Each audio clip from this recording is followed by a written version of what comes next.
Stephen. Andrew. Fancy spending a quiet night inside number 9? Of course.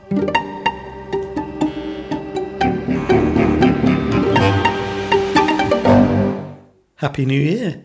Happy New Year. Yeah. I hate to date these things, but... I hate to date these things.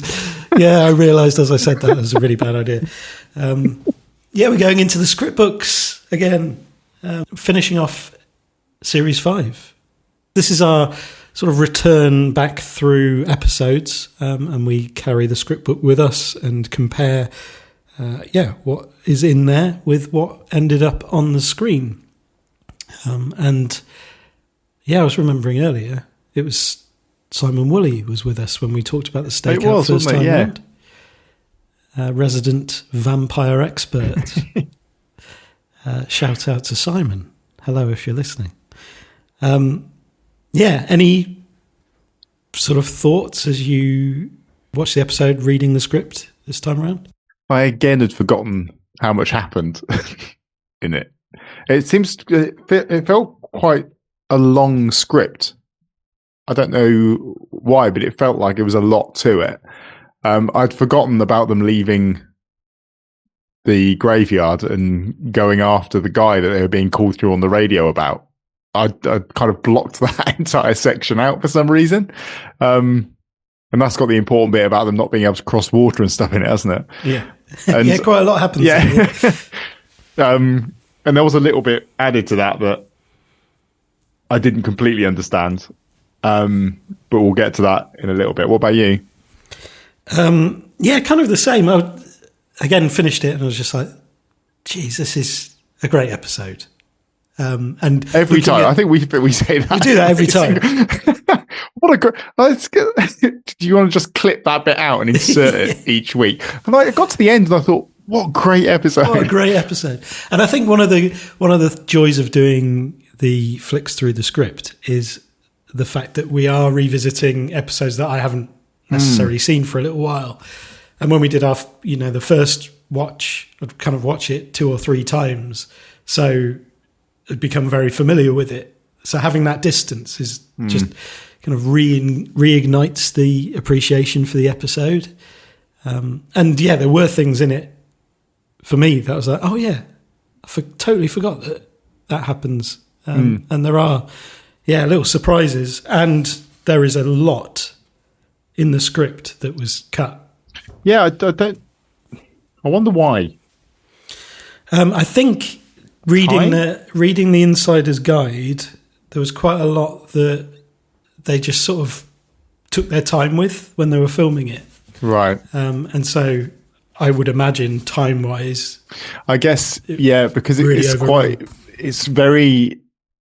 it's an atmospheric episode because it's a lot more claustrophobic and it's very sort of shut in. And I guess a lot of it is, as things are when you're sat in a car talking to someone, you don't fill it constantly with words. There are those pauses, and especially when they've got that kind of awkward relationship as well, there are those sort of awkward pauses, facial expressions, big heavy sighs, that you don't want to fill it with dialogue. And if you know you're restricted to that half hour, you might have to go, we can't build that kind of relationship between them with the non-verbal stuff if we're just throwing words constantly. Yes, exactly. And if you compare it to, because I think they said Adam Tandy wanted to put it as the first episode in the series because he loved it so much, but they decided Referees a Wanker was much better because it's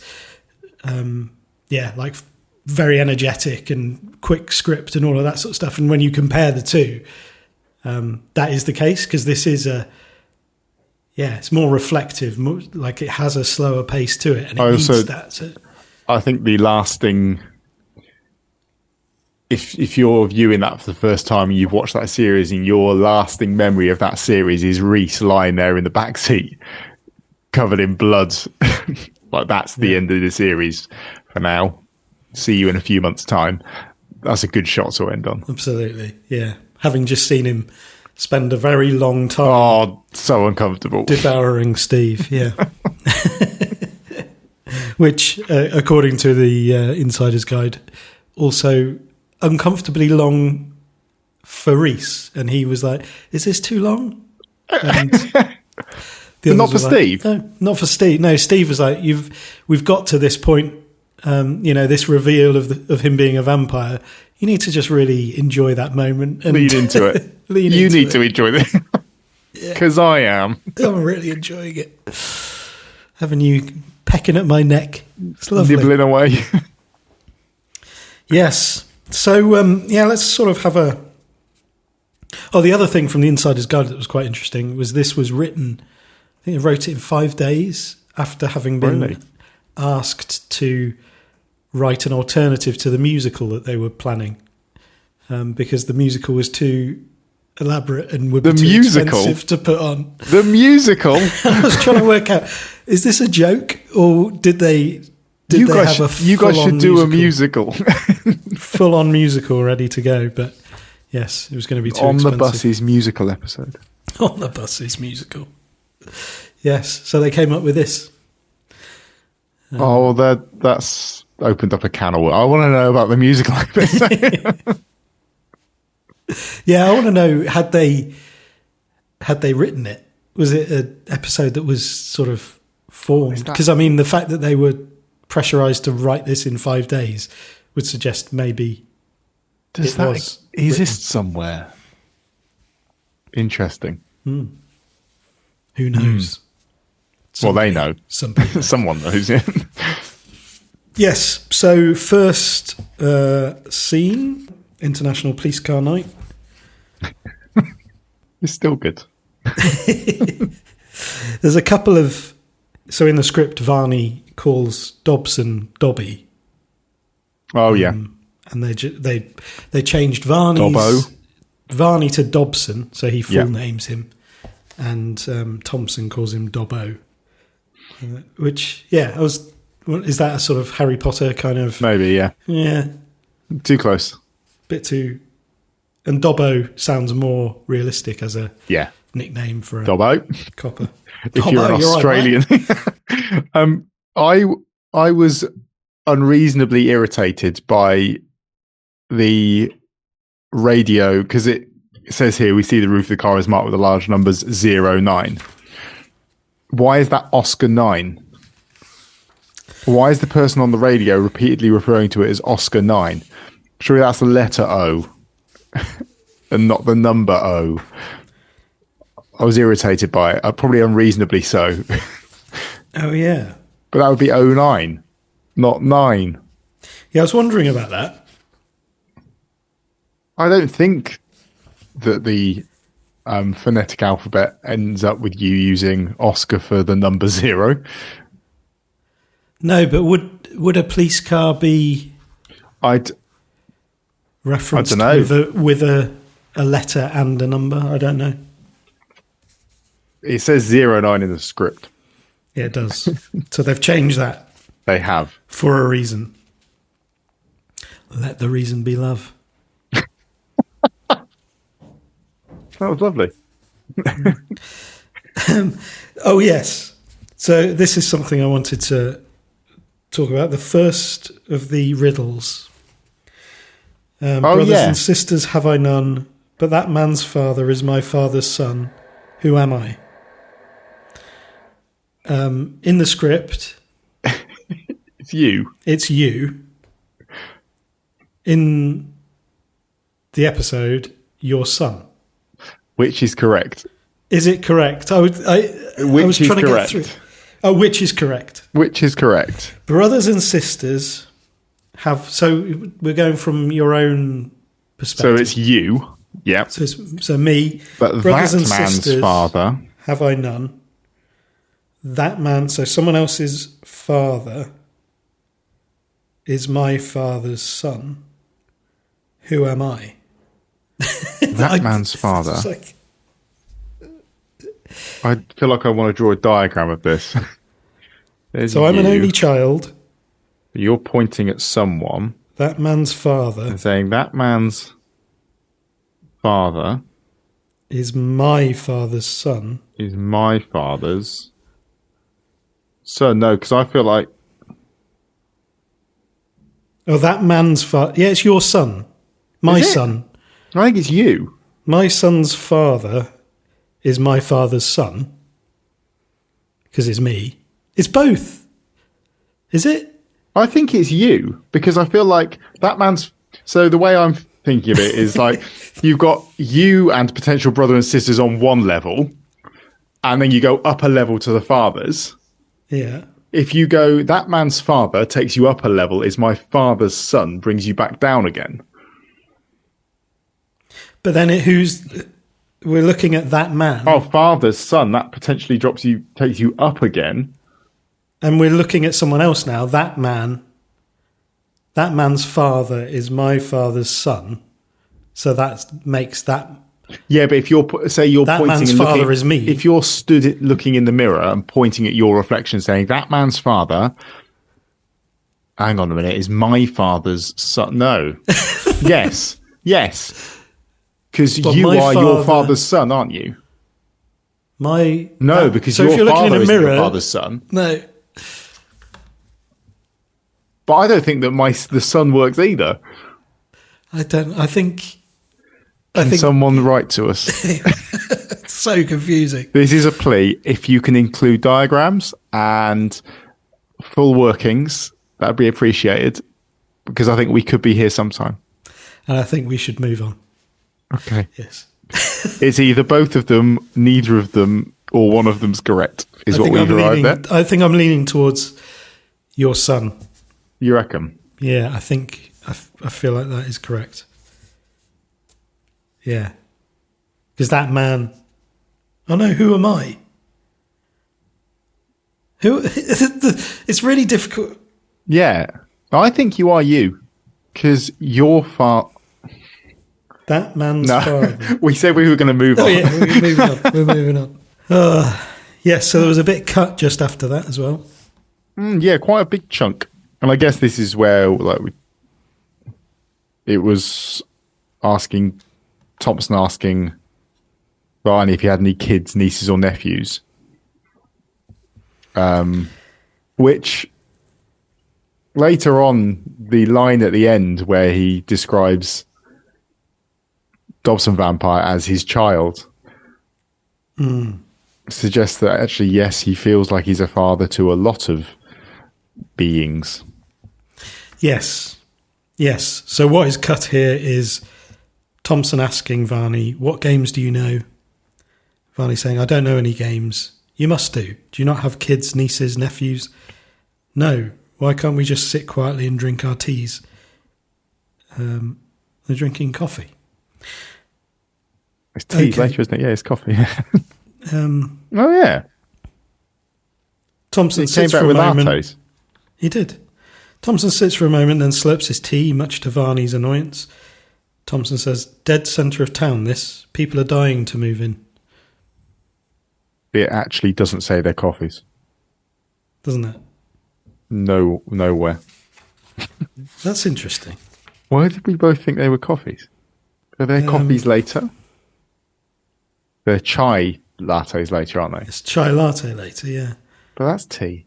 Yeah, that's funny. We just assume that police drink coffee. Yeah. Sorry, guys. Yeah, so there's a few things where Varney, he's sort of presented in the script as more prickly than I think he actually ends up being.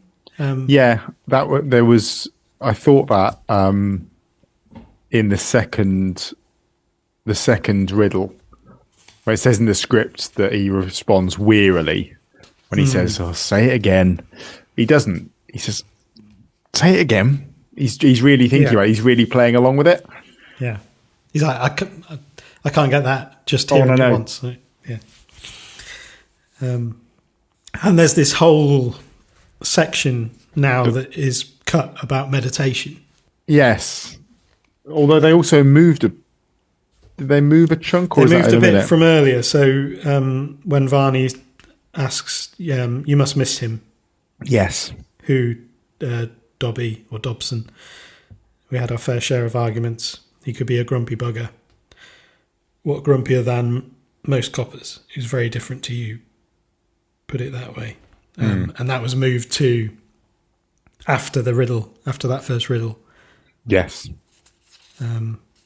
Instead of all the stuff about... Instead of the games. Yeah, and I think that worked better in terms of the flow of that conversation.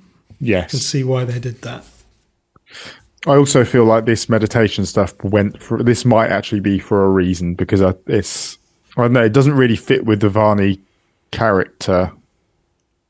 I haven't really properly read through it. So what have we got? This is post the chicken tikka masala freak out with the garlic smell. Thompson was basically describing eating his chicken tikka masala as just something to do. Something to do, yeah. And so Varney's suggestion is you should try meditation. And there's a whole back and forth here where they... And even there, so in here, Varney says, "Are you serious? Yeah, don't just mock me." "I'm not, I want to know. How do you do meditation?"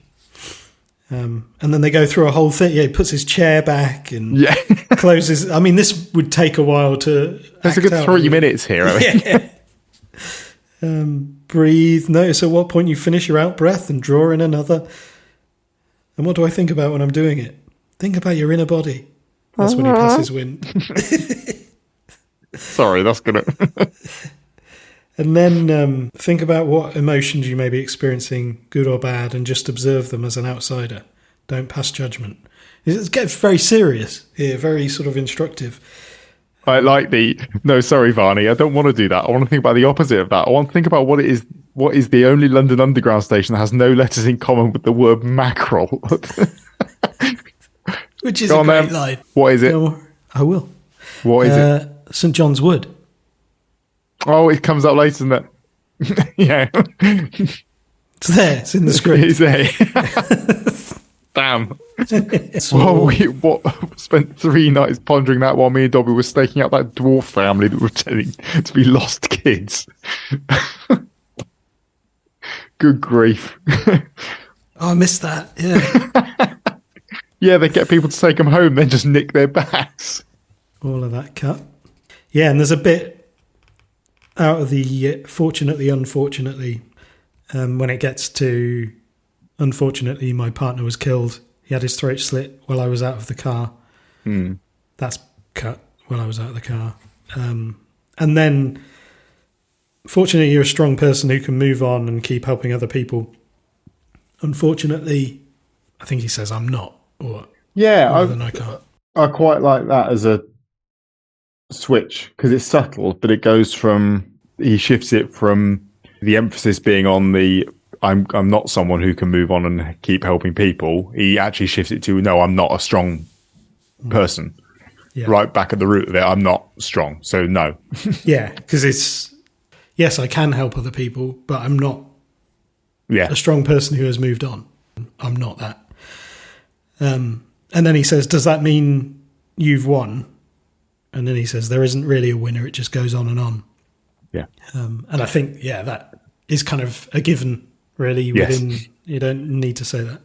I realise now I should let you do the fortunately. I love that. Yeah. It also says it cuts off. Is I heard he was, and then cuts. You don't get the good. So in the script it says, "Fortunately, he was a good," and that's when Thompson cuts him off. But they didn't film that. It just said, "Fortunately, I've heard he was good. He was a," and that's where he cuts him off. Yeah. So he's neither. He's neither good nor non-good. We then get another big chunk go. We lose. So there's in the script it has this whole bit of international police car night when they're driving around and having a conversation, and Varney's quite irritated by something. I guess this is more taking out the prickliness. Yeah, so this is Thompson starts by saying, "Are you all right?" Brilliant. And he says, "Brilliant. Can you see anything untoward? Drive the car." Do you want to do Varney? Yeah, go on then. "Every night I drive the car." For God's sake, just do it. God's got nothing to do with it. Heaven's sake, then. I don't know what's got into you. Just drive. Know what I'm thinking? Maybe. You missed out L. What? Hijkl. You went to M. Look over there. Must I look over there? No. Of course I will if you want me to. Please, can we stop? Okay, then. This dramatisation was brought to you by... Why did that... What's it's that referring weird. to? I don't really know what they're talking about. No. Oh, I know what I'm thinking. M, maybe.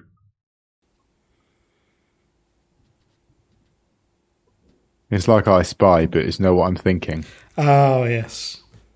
And they were having to... Maybe the game was going backwards and forwards of things they're thinking that begin with letters of the alphabet. He does like ridiculous games. Yeah. Not surprised that went, if they were short on time. Adds very little. Especially as it's now fairly out of character for Varney, I'd say. Maybe they're wanting sort of to depict him getting more antsy and hungry as he's sort of getting ready for a feed. Yeah, maybe. Which could be the case. This then has one of my favourite Steve-isms, where he likes to play an out-of-touch person and talks about having to listen to Stormsby all day. The Stormsby. Stormsby. We then get another big cut. Like, this double-page spread that I've got here did not fare well. No, there's a in huge the actual amount filming. So Varney now goes into a story. He says, when I was at East Midlands Constabulary, I had to attend the mortuary for an autopsy. And the mortician there had a bit of a sick sense of humour, as they tend to do. And he asked if there were any other members of the section who were going to be attending. And there was a young WPC due to arrive. So our mortician suggested that I strip off to my boxers and lie on a trolley with a label tied to my toe and a cover over. When the WPC arrives and the mortician would pull the sheet back and I'd say, hello, love. And there'd be a laugh, you know? Yeah. So I stripped off, tied the label to my toe, covered myself up, and we went to fetch the WPC. I was in there on my own for about 5 minutes. So when the body next to me turned around and said, bloody cold in here, isn't it? A story about Reese being undead. Yeah. I like the fact that if that was filmed and Thompson went, brilliant. Now, something else. Yeah. Yeah, just very The quirky pathologist. One of the top 5 character tropes in police dramas. Actually, that does give a bit of context to the quirky pathologist. Yeah, because it's more of a sort of question, isn't it, that they come up with, or he comes up with, like, what are the top 5 character tropes in police dramas? Whereas that little fun story, although that story did come out of nowhere. Yeah. You have a teenager stomping around listening to Stormsby all day. Well, when I was at East Midlands Constabulary, what? And I think there's a couple of examples of that where, in the script, Varney just comes out with something quite left field, and which I guess could work if you've got the time to let the awkward silence happen.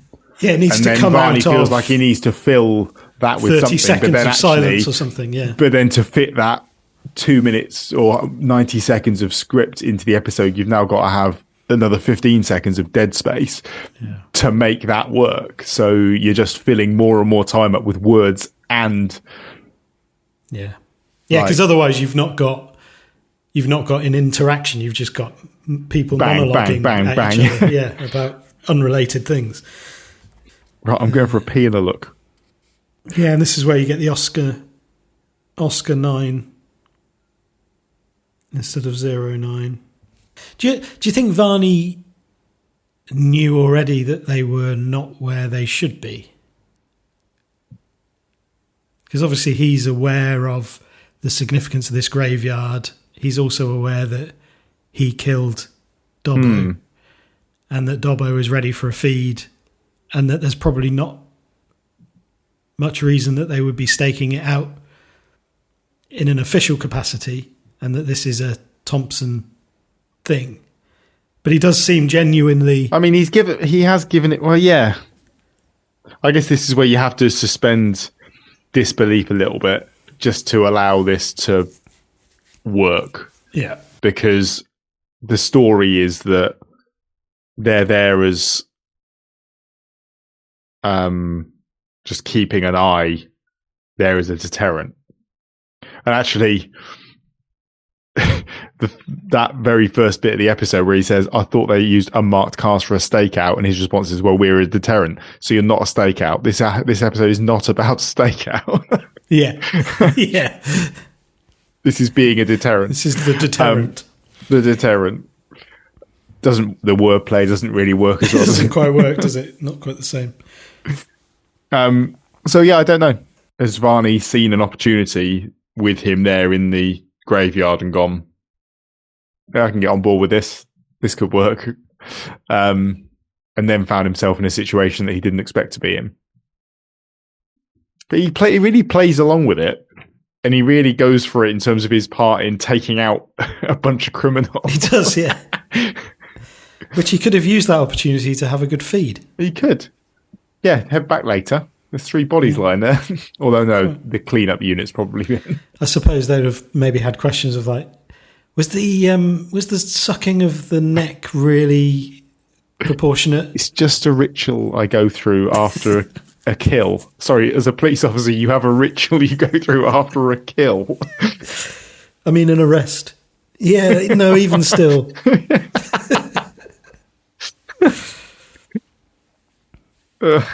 Yes, there's another bit cut. I do like the Thompson saying, Jesus is colder than a polar bear's arsehole out yes. there. Surprised it didn't come out as ice cubes. Ow. Well, the thing is, you've got a choice there as to how you kind of picture that. Do they form ice cubes as they come out? Or are they coming out as fully formed? Are you pissing ice cubes or... Oh, like mate, I'm pissing ice cubes. And that's our second Australian accent has worked its way into the episode. Well done.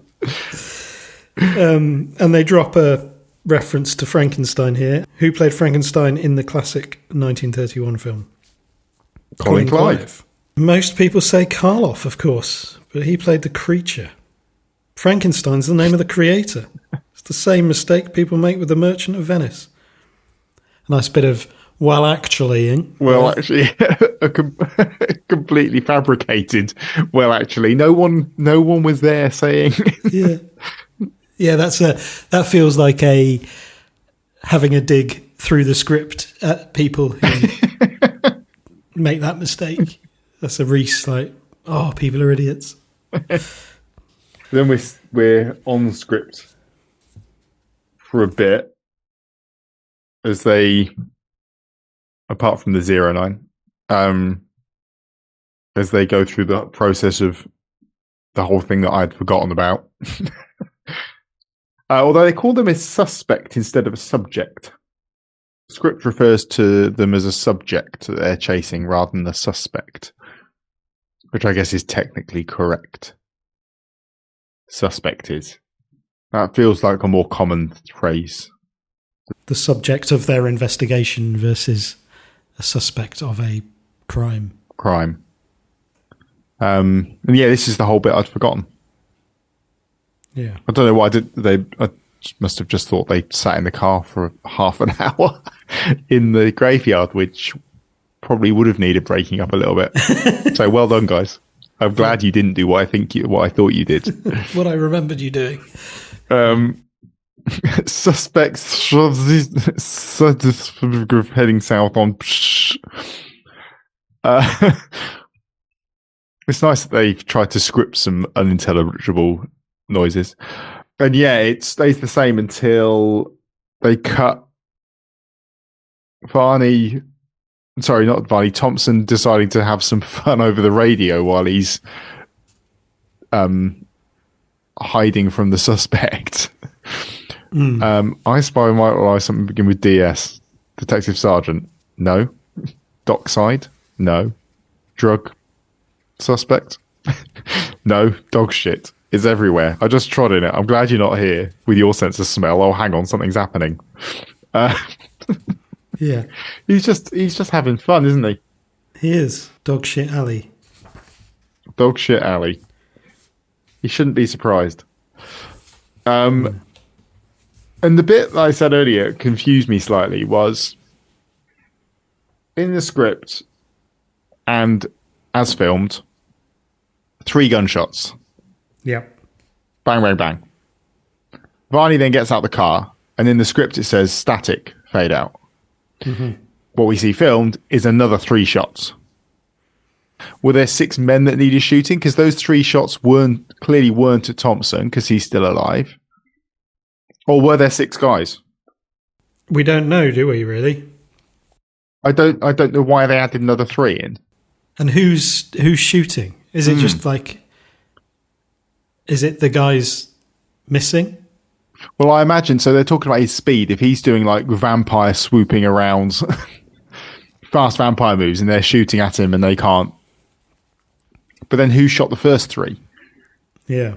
If there are 3 guys being taken out by Varney, is Thompson just shit? Did he just fire 3 shots at no one? But then there's nothing to suggest he is armed. Because also true. He's just a normal sort of patrol PC, isn't he? Yes. So the most he would have is a taser. He's not going to be... So they had to give a reason for Varney to leave the car, hence the first 3 shots. They then had to set up a situation where Varney had kind of dealt with the situation, so we needed some gunshots there. Let's just keep them both. And also, if the shots were from Varney, I mean, either way, the fact that shots have been fired means that they're probably not just going to go straight down the pub and have a drink and celebrate. There's going to be a lot of paperwork to do. Yeah. And with all the neck sucking that they found him doing as well. Exactly. Yeah. The arrest We've got ritual. a lot to fill in.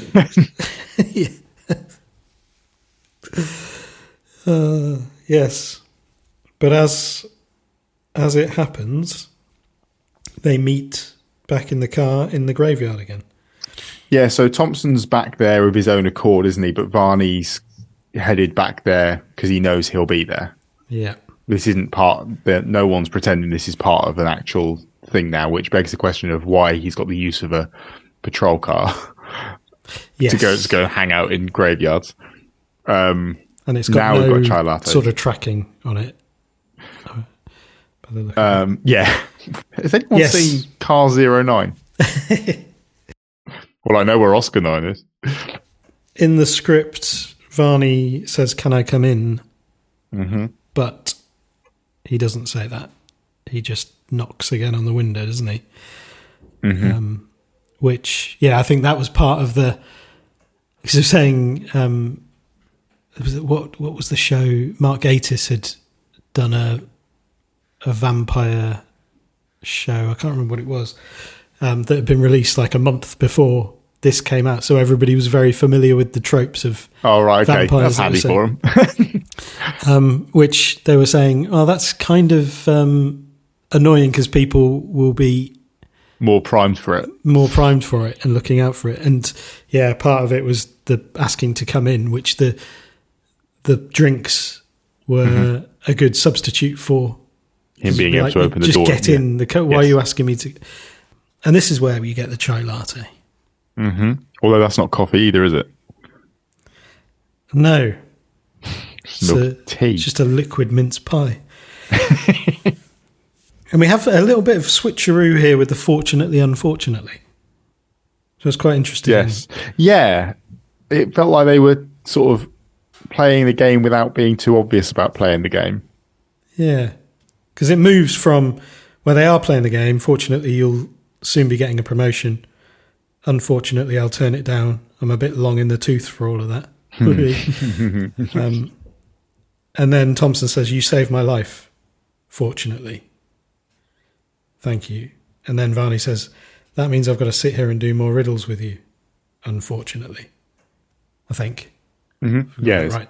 So they move the fortunately to a later point, which is, it's like they're still playing the game, but there's a genuine bit of interaction going on. And I thought, that's quite nice. And then there's the Thompson's been Googling yoga classes, which is a callback to something that's been cut from the final episode, which is the meditation stuff. Yes, that's true. Yeah, all this happens rather rapidly as well, where he's going to start counselling tomorrow. Yeah, they've literally just come from the dockside after having been involved in this. What sounds like quite a traumatic experience. And he's organised his counselling for tomorrow. He's been Googling yoga classes. He moves fast. He does. Almost as fast as Varney. Yeah, they took a bit of sentimentality away.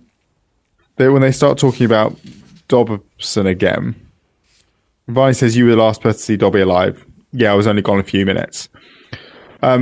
They got rid of Varney saying he must have thought the world of you. And then Thompson says, "I don't know, we never talked about our feelings the way you do. It was just banter, you know. I did love him, though." They lost that. Yeah. For some reason. Was it a bit too gushy for Thompson? I think maybe, yeah.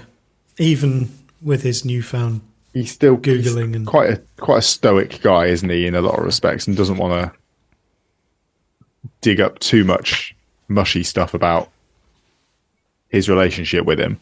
Yeah. I mean, aside from the fact that he's sat in a car late at night trying to look out for his murderer. I guess that's more of a vengeance thing than a love story. Protecting him thing, yeah.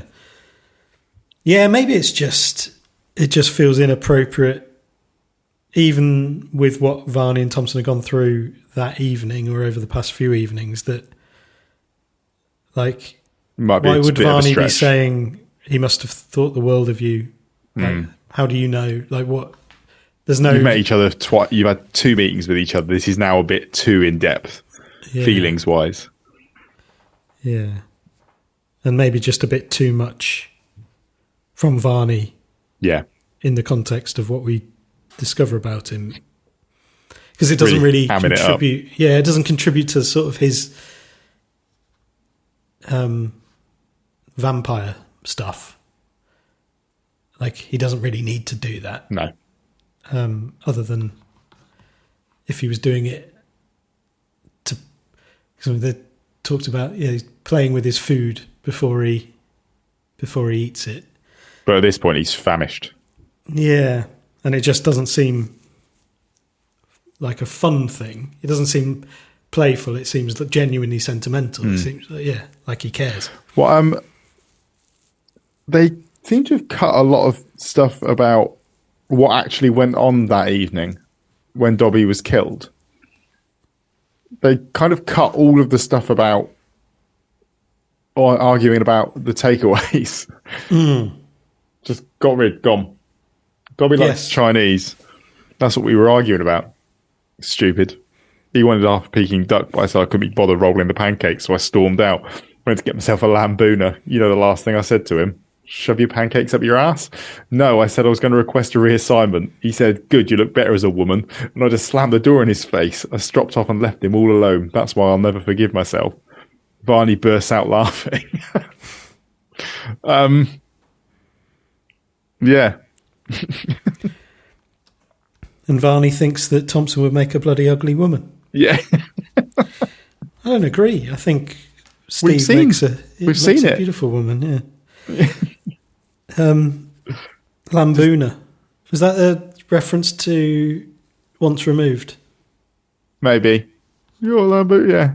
Was that a Lambuna? Mum's got a... Biryani. Biryani. No, then. No. No, it was not. You asked the question, we answered it. Yeah. It wasn't an assertion I was making. It was a question I was asking. And it's a question that had a very definitive answer. No. So then they run through. True to script. Playing with the hand warmers. Yeah.